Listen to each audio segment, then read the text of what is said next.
तीन आवेदन जो रिजेक्ट किए हैं, क्यों किए भाई इनको? जब 21 के 21 कर दिए तो ये तीन आवेदन कहाँ से आ गया? सपना के आ गया क्या है? प्रश्न कर लीजिए ना। प्रश्न अब क्या करूं मैं ऊपर मैं कहीं नहीं पूछा। यहाँ तो प्रश्न ही कर सकते हो आप। मैं कहते कुछ नहीं पूछो, इतना ही पूछे हो कि यहाँ तो प्रश्न करिए या आशीर्वाद दे दीजिए। आशीर्वाद दे दिया मैं उसको। बस ठीक हो गया। धन्यवाद। क्रमांक 7 श्री व्यास कश्यप।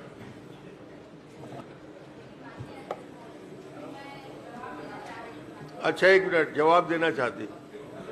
चलिए। अध्यक्ष महोदय जी, मैं तो आगे बढ़ा दिया था। क्या डिपार्टमेंट मेरे पास है, इतना बड़ा आरोप तो नहीं। माननीय अध्यक्ष महोदय जी, माननीय वरिष्ठ सदस्य का और हमारे मार्गदर्शक भी हैं,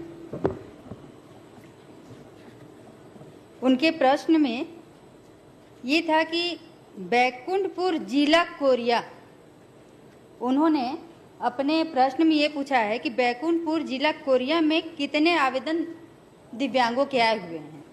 तो माननीय अध्यक्ष महोदय सिर्फ बैकुंठपुर जिला कोरिया के बारे में पूछे हैं, क्योंकि बैकुंठपुर नगर पालिका है और नगर पालिका में सिर्फ 21 आवेदन आए हुए हैं और 21 आवेदन पात्र पाए गए हैं। इसलिए अपन आंसर में 21 आवेदन वहां से आए हुए हैं, 21 को अपन पात्र किए हैं। चलिए, बढ़िया, ठीक। अरे नगर पालिका की बात नहीं पूछ रहा हूँ मैं, विधानसभा की बात बोल रहा हूँ मैं।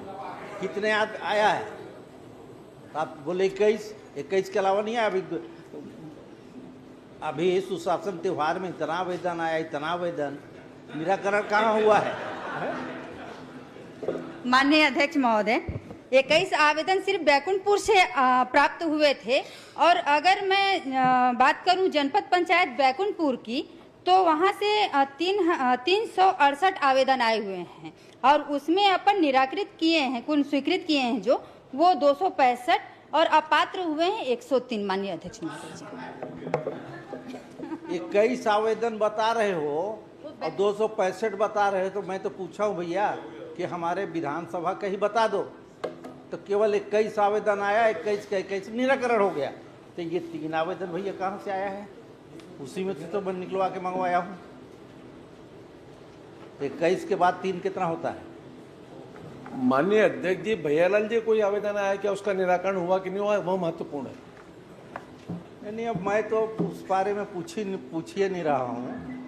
आज विकलांग कितने प्रकार के होते हैं वो मैं पूछा कहाँ हूँ अभी। चलिए इस बात को समाप्त कीजिए अब। चलिए, ठीक।